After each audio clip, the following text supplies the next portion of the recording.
اور بروس نے اسے وعدہ کر لیا کہ وہ ہیڈ کوارٹر کو اس کے بارے میں قائل کرنے کی کوشش کرے گا، اور واقعی بروس نے اس بارے میں کافی کوششیں بھی کی کہ گاربو کو ہیڈ کوارٹر میں کوئی اچھا عہدہ یا پوزیشن مل جائے، لیکن ہیڈ کوارٹر نے بروس کی اس تجویز سے اتفاق کرنے سے انکار کر دیا۔ البتہ بروس کی کوششوں سے یہ ہوا کہ وہ ایک ایسا گروپ قائم کرنے کی اجازت دے دی گئی جو انتہائی خفیہ رہے گی، اور گاربو کو اس کا چیف بنا دیا گیا۔ اس گروپ کا نام گاربو کے نام کے پہلے حرف کی بنا پر جی گروپ رکھا گیا تھا، اور یہ اس کے لیے بہت بڑا اعزاز تھا۔ اس کے ساتھ ہی ہالٹ فیلڈ کی طرف سے اسے بے پناہ دولت بھی دی گئی۔ اس طرح گاربو شہزادیوں کی طرح رہنے لگی، اور یہ سب کچھ بروس کی وجہ سے ہوا تھا۔ بروس اکثر گاربو کے پاس آتا جاتا رہتا تھا، لیکن پھر اچانک پتہ چلا کہ بروس کو کسی نے گولی مار کر ہلاک کر دیا ہے۔ اس کے قتل کا انتقام جی گروپ کے ذمہ ڈالا گیا، اور گروپ کے لیے یہ پہلا مشن بھی تھا۔ چنانچہ گاربو نے اپنے گروپ کی مدد سے نہ صرف اس قاتل کو ٹریس کر لیا، بلکہ یہ بھی معلوم کر لیا کہ بروس کو قتل کرنے کی اصل وجہ کیا تھی۔ یہ تو اسے معلوم ہوا کہ بروس نے کریمیا میں کسی عورت کے ساتھ شادی کی تھی، اور پھر اسے چھوڑ کر اچانک غائب ہو گیا تھا۔ وہ عورت جس کا نام ایزان تھا ایک بچے کو جنم دے کر انتہائی قسم پرسی کے عالم میں مر گئی، جبکہ بچہ نیم سرکاری یتیم خانوں میں پلتا رہا۔ ایزان کی لاش کے پاس اسے صرف وہ خطوط ملے تھے جو ایزان نے بروس کے نام لکھے تھے، لیکن انہیں پوسٹ اس لیے نہ کر سکی تھی کہ اسے یہ معلوم ہی نہیں تھا کہ بروس کہاں چلا گیا ہے۔ جس یتیم خانے میں بروس کا بیٹا پلتا رہا تھا، اس یتیم خانے میں یہ خطوط بھی موجود رہے تھے، تاکہ جب بروس کا بیٹا بڑا ہو جائے تو اس کی ماں کی اسے امانت دے دی جائے، اور پھر جب وہ پڑھنے کے قابل ہوا تو خطوط اسے دے دی گئے، اور ان خطوط کے پڑھنے کے بعد بروس کا بیٹا مائیکل جرائم کی راہوں پر نکل گیا۔ اسے اپنے باپ بروس سے اس قدر شدید نفرت ہو گئی کہ اس نے اسے قتل کر کے اپنی ماں کا بدلہ لینے کی قسم کھا لی۔ پھر آخرکار اس نے اسے تلاش کر لیا اور اپنے ہاتھوں سے گولی سے اڑا دیا۔ گو مائیکل کی کہانی بے حد درد بھری تھی، اور گاربو کو اس پر بے حد ترس آیا تھا، لیکن چونکہ گاربو کا پہلا مشن تھا جو ہیڈ کوارٹر کی طرف سے اسے دیا گیا تھا، اس لیے گاربو نے ساری کہانی سن کر بھی اسے ہلاک کر دیا تھا، اور اس کے اس انداز کو کہ وہ ہر حالت میں حکم کی تعمیل کرتی ہے ہیڈ کوارٹر میں بے حد پسند کیا گیا، اور اسے گرانڈ ماسٹر کے منافع پر 1/4 کا حقدار بنا دیا گیا۔ یہ اتنی بڑی رقم تھی کہ جس کا تصور بھی گاربو نہ کر سکتی تھی، لیکن یہ رقم ہر ماہ خود بخود ہیڈ کوارٹر کی طرف سے اس کے اکاؤنٹ میں جمع ہو جاتی تھی۔ اس طرح گاربو کی عمارت بڑھتی چلی گئی۔ پھر اس کے بعد اس کی زندگی میں راجر داخل ہوا۔ پھر ہیڈ کوارٹر کی طرف سے اسے جو دوسرا مشن ملا وہ راجر کو ہلاک کرنے کا تھا۔ گوس نے بروس کے بیٹے مائیکل کی طرح راجر کو بنا چاہتے ہوئے صرف ہیڈ کوارٹر کے حکم پر ہلاک کر دیا تھا، لیکن اس ہلاکت کا جذباتی طور پر اسے بے حد صدمہ پہنچا تھا، اور اس وقت وہ اس افسردگی کے عالم میں بیٹھی شراب نوشی میں مصروف تھی کہ اچانک میز پر رکھے ہوئے فون کی گھنٹی بج اٹھی، اور گاربو کے چہرے پر شدید ناگواری کے تاثرات نمودار ہو گئے، کیونکہ اس نے اپنے سیکرٹری کو خصوصی طور پر منع کر دیا تھا کہ اسے ڈسٹرب نہ کیا جائے۔ اس کے باوجود فون کال آ گئی۔ اس نے ہاتھ بڑھا کر ریسیور اٹھا لیا۔ یس، گاربو کے لہجے میں شدید بیزاری تھی۔ جی 3 بول رہا ہوں مادام۔ دوسری طرف سے ایک مردانہ آواز سنائی دی، اور گاربو چونک پڑی۔ اس کے لہجے میں حیرت کے تاثرات ابھر آئے تھے۔ یس، کیوں فون کیا ہے؟ گاربو نے حیرت بھرے لہجے میں کہا۔ مادام، وہ پاکستانی ایجنٹ ہوائی جہاز کی تباہی کے باوجود ہلاک نہیں ہوئے تھے، دوسری طرف سے کہا گیا، اور گاربو کو یوں محسوس ہوا جیسے جی 3 نے یہ بات کر کے اس کے جسم پر کوڑا مار دیا ہو۔ کیا کہہ رہے ہو؟ کیا تمہارا دماغ تو خراب نہیں ہو گیا؟ میں نے خود اس کی فلم دیکھی ہے۔ میں نے خود انہیں جہاز میں سوار ہوتے اور پھر جہاز کو فضا میں بلند ہوتے اور پھر فضا میں ہی تباہ ہوتے ہوئے دیکھا ہے۔ اس کے باوجود تم کہہ رہے ہو کہ وہ ہلاک نہیں ہوئے؟ گاربو نے انتہائی غصیلے لہجے میں کہا۔ فلم بھی درست ہے مادام، اور میں بھی درست کہہ رہا ہوں، دوسری طرف سے جی 3 نے جواب دیا۔ وہ کیسے؟ گاربو نے ہونٹ چباتے ہوئے کہا۔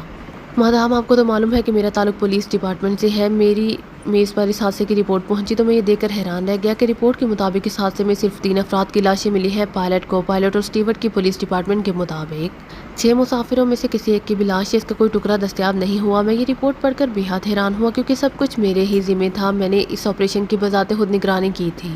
جہاز میں بلاسٹنگ نظام بھی میں نے خود ہی فٹ کرایا، اور جہاز کی رسمی پولیس چیکنگ کی وجہ سے کسی کو اس کا شک تک نہ ہوا تھا، اور جہاز میرے سامنے فضا میں دھماکوں سے پھٹا تھا۔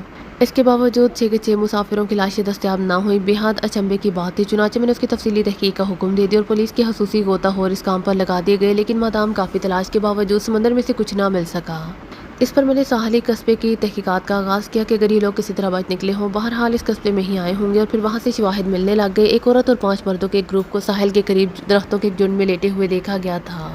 انہوں نے لائف جیکٹس پہنی ہوئی تھی۔ اس وقت میں سمجھا کہ یہ لوگ غوطہ خور ہوں گے اور تھک کر یہاں لیٹے رہے ہوں گے، لیکن جب میں نے اس جھنڈ کو چیک کیا تو وہاں خوراک کے خالی ڈبے اور پانی کی خالی بوتلیں پڑی دکھائی دی۔ پھر ایک اسٹور سے پتہ چلا کہ ایک آدمی یہ سامان یہاں سے خرید کر لے کر گیا تھا، اور اس اسٹور سے ایک زنانہ اور 5 مردانہ لباس بھی اس آدمی نے خریدے تھے۔ ان لباسوں کے ڈیزائن کی تفصیلات حاصل کی گئیں تو یہ معلوم ہو گیا کہ ان لباسوں میں ملبوس افراد کا ایک گروپ جو ایک عورت اور 5 مردوں پر مشتمل تھا بس پر بیٹھ کر ٹرک روانہ ہوا ہے، لیکن ان کے حلیے ہمارے مطلوبہ افراد سے مختلف تھے۔ پھر ان بدلے ہوئے حلیوں کی وجہ بھی معلوم ہو گئی۔ اس آدمی جس نے لباس اور کھانے پینے کا سامان خریدا تھا، اس نے اس اسٹور سے ایسا سامان بھی خریدا تھا جو میک اپ کے کام آتا ہے۔ پھر کوڑے کے ایک بڑے ڈرم سے لائف جیکٹس اور وہ لباس بھی مل گئے جو انہوں نے وہاں ڈالے تھے۔ اس طرح یہ بات حتمی طور پر ثابت ہو گئی کہ خوفناک حادثے کے باوجود یہ لوگ نہ صرف حیرت انگیز طور پر بچ نکلے ہیں، بلکہ ساحل پر پہنچ کر انہوں نے میک اپ تبدیل کر لیا ہے اور لباس بدل کر یہ بس کے ذریعے ڈاک بھی پہنچ گئے ہیں، جی 3 نے تفصیل بتاتے ہوئے کہا۔ اور گاربو جو حیرت سے آنکھیں پھاڑے پوری تفصیل سن رہی تھی بے اختیار ایک طویل سانس لے کر رہ گئی۔ Very bad news G3 really very bad news, میں نے تو پارٹی کو کامیابی کی اطلاع بھجوا دی تھی، گاربو نے کہا۔ مادام چونکہ ان کے لباس اور حلیوں کے بارے میں تفصیلات مل چکی ہیں اسی لیے ٹاگ میں اب انہیں آسانی سے ٹریس کیا جا سکتا ہے اور ٹریس ہونے کے بعد انہیں ہلاک بھی کیا جا سکتا ہے اگر آپ حکم دیں تو، G3 نے کہا۔ تم نے ٹاگ میں مزید تحقیقات نہیں کرائی ان کے متعلق؟ گاربو نے ہونٹ چباتے ہوئے کہا۔ ابھی نہیں، کیونکہ آپ کو رپورٹ دے کر آپ سے احکامات لینے تھے۔ پہلے بھی آپ نے ان پر فائر کھولنے کی بجائے حکم دیا تھا کہ انہیں اس طرح پلاننگ کے تحت ختم کیا جا سکے کہ کسی کو یہ معلوم نہ ہو سکے کہ ان لوگوں نے کس کو ہلاک کرایا ہے، اس لیے چارٹر طیارہ فضا میں تباہ کرنے کی باقاعدہ پلاننگ کی گئی تھی، ورنہ تو ایئرپورٹ جب وہ اطمینان سے بیٹھے ہوئے تھے ان پر آسانی سے فائر کھولا جا سکتا تھا، G3 نے جواب دیتے ہوئے کہا۔ پارٹی کی یہی ہدایت تھی، لیکن اب پارٹی کی ہدایات باقی نہیں رہی، اب ہم آزاد ہیں اور اب ہم نے اپنے گروپ کی ساکھ بچانے کے لیے انہیں ہر صورت میں ختم کرنا ہے۔ تم انہیں فوری طور پر ٹریس کرو، پورے گروپ کو حرکت میں لے کر آؤ اور پھر جہاں یہ نظر آئے ان پر فائر کھول دو، بغیر کسی جھجک اور تکلف کے۔ اگر ان کے ساتھ اور لوگ بھی مرتے ہو تو بے شک مار ڈالو، مجھے حتمی طور پر ان کی موت چاہیے، ورنہ اگر پارٹی تک یہ بات پہنچ گئی کہ یہ لوگ زندہ ہیں اور ہم نے انہیں غلط رپورٹ دی ہے تو تم جانتے ہو کہ گروپ کی ساکھ کس طرح متاثر ہو سکتی ہے، گاربو نے کہا۔ یس مادام، بس آپ کی طرف سے اجازت کی ضرورت تھی، ورنہ ان لوگوں کو ٹریس کرنے اور ان کا خاتمہ کرنا میرے لیے کوئی مشکل کام نہیں ہے۔ آپ کو جلد ہی اس کی رپورٹ مل جائے گی، G3 نے کہا۔ اس بار اس طرح کام کرنا کہ پھر بعد میں مجھے یہ رپورٹ نہ ملے کہ یہ لوگ زندہ ہیں، گاربو نے کہا۔ نو مادام، G3 کچے کام نہیں کیا کرتا، G3 نے جواب دیا اور گاربو نے اوکے کہہ کر ریسیور رکھ دیا۔ اس کے چہرے پر ابھی تک شدید حیرت کے تاثرات نمایاں تھے، اسے پوری رپورٹ لینے کے باوجود ابھی تک کانوں پر یقین نہیں آ رہا تھا کہ فضا میں طیارہ دھماکے سے تباہ ہونے کے باوجود یہ سارے کے سارے لوگ بچ گئے، اور نہ صرف بچ گئے بلکہ باقاعدہ لائف جیکٹس پہن کر سمندر میں تیرتے ہوئے کنارے پر بھی پہنچ گئے۔ یہ سب کچھ اس قدر ناقابل یقین تھا کہ اسے G3 کی باتوں پر یقین نہ آ رہا تھا، لیکن اسے معلوم تھا کہ G3 کبھی غلط رپورٹ نہیں دیا کرتا۔ وہ پولیس میں اعلیٰ عہدے پر فائز تھا اور انتہائی ذہین اور فعال آدمی تھا۔ اس نے اس کے سامنے پارٹی کا کام اسی لیے لیا تھا کہ اس نے اپنے گروپ کا سارا ڈھانچہ ہی اس طرح بنایا ہوا تھا کہ اس گروپ کے ارکانوں سے ایک آزاد گروپ سمجھتا تھا۔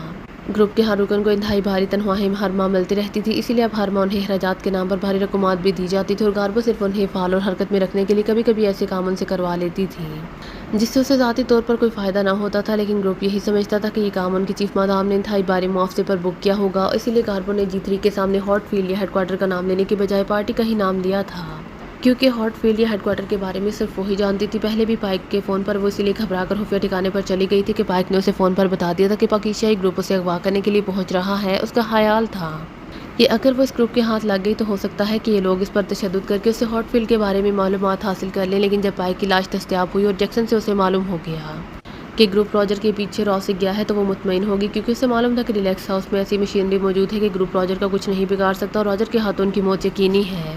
لیکن پھر جب اسے گرانڈ ماسٹر کی تباہی کی رپورٹ ملی اور وہ بھی راجر کے ہاتھوں، تو اسے یقین نہ آیا اور اسے اپنے گروپ کے ذریعے راجر کو اپنے ہاتھ اڈے میں اغوا کروا لیا۔ وہ اسے معلوم ہوا کہ راجر کے ذہن کنٹرول ہے، پھر اس نے ہی ہیڈ کوارٹر کو گرانڈ ماسٹر کی اس مکمل تباہی کی اطلاع دی جس پر اسے ہدایات کی گئی تھیں کہ اس پاکیزیائی گروپ کو اس طرح ہلاک کیا جائے کہ یہ معلوم نہ ہو سکے کہ یہ کس کا کام ہے۔ چنانچہ گاربو نے یہ مشن G3 کے ذمہ ڈال دی اور G3 نے فوری طور پر حرکت میں آ کر ان کا طیارہ فضا میں تباہ کر دیا، اور گاربو کے لیے اس کی باقاعدہ فلم تیار کی تھی، کیونکہ گاربو نے G3 کو اس کا حکم دیا تھا کہ وہ اس گروپ کی ہلاکت کا حتمی ثبوت چاہتی ہے، اس لیے فلم دے کر اس نے ہیڈ کوارٹر کو حتمی طور پر یہ رپورٹ دی تھی کہ گروپ ختم ہو چکا ہے۔ ریسیور رکھ کر وہ بیٹھی یہی سوچتی رہی کہ آخر یہ لوگ کس قسم کے ایجنٹ ہیں کہ ان کے یہاں آنے کے بعد گرانڈ ماسٹر جیسی منظم، باوسائل اور طاقتور تنظیم مکمل طور پر تباہ ہو گئی، راجر اور جیکسن دونوں ختم ہو گئے۔ اس کے باوجود یہ لوگ اس حادثے میں بھی ہلاک نہیں ہوئے۔ آج G3 کی رپورٹ کے بعد اسے راجر اور جیکسن کی ان باتوں کی سمجھ آ رہی تھی کہ وہ اس گروپ اور خاص طور پر اس عمران سے ذہنی طور پر اس قدر خوفزدہ کیوں رہتے تھے۔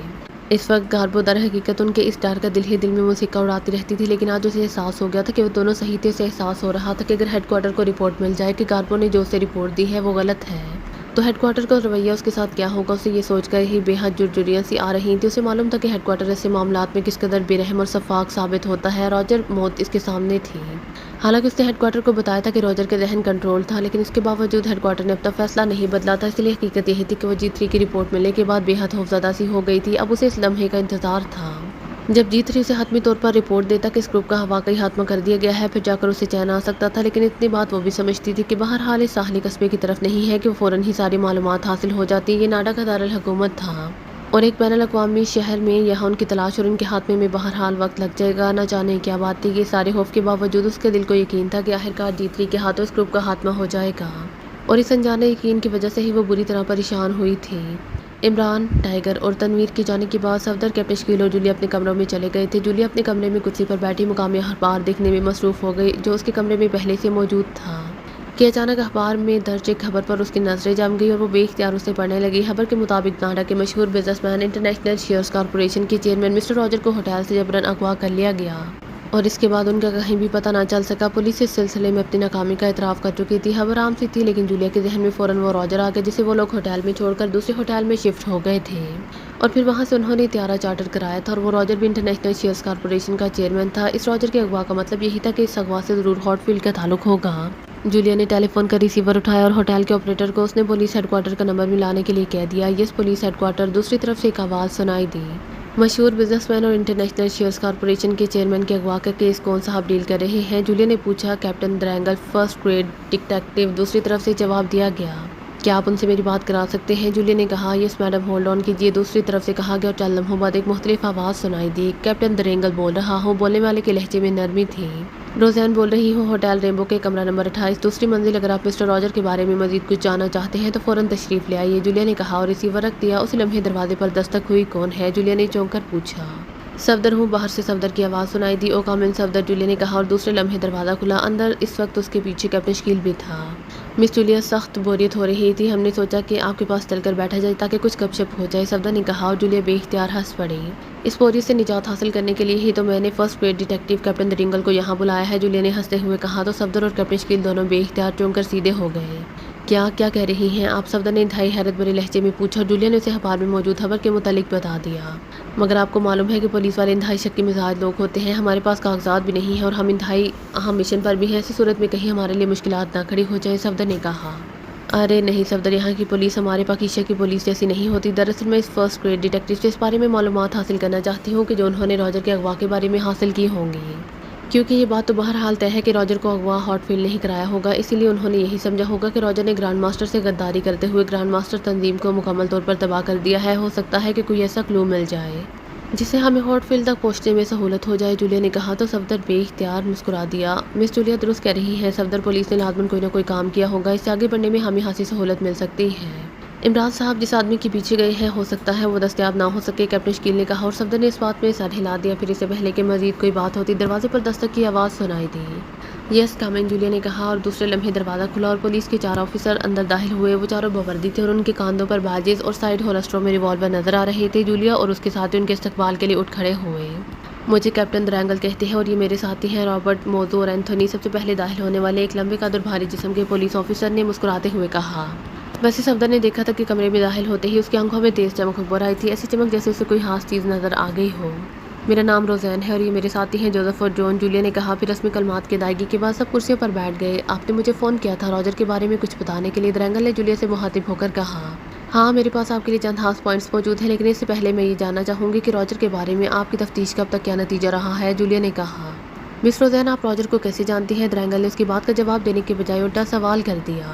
آپ کا یہ سوال بتا رہا ہے کہ آپ مجھ سے پہلے تفصیلی تعارف چاہتے ہیں، تو میں مختصر طور پر آپ کو بتا دوں کہ میرا اور میرے ساتھیوں کا تعلق ایکریمیا کی خفیہ سرکاری ایجنسی سے ہے اور سرکاری طور پر راجر کے اغوا کے بارے میں تفتیش کر رہے ہیں۔ حکومت ایکریمیا کو بھی ان کے اغوا سے کسی وجہ سے بے حد دلچسپی ہے، جولیا نے کہا۔ کیا آپ صرف 3 ہیں یا آپ کے گروپ کی تعداد زیادہ ہے؟ درینگل نے مسکراتے ہوئے کہا۔ ہمارے 3 ساتھی اور ہیں، مجھے یقین ہے کہ اب آپ میرے سوال کے جواب میں کوئی ہچکچاہٹ محسوس نہیں کریں گے، جولیا نے کہا۔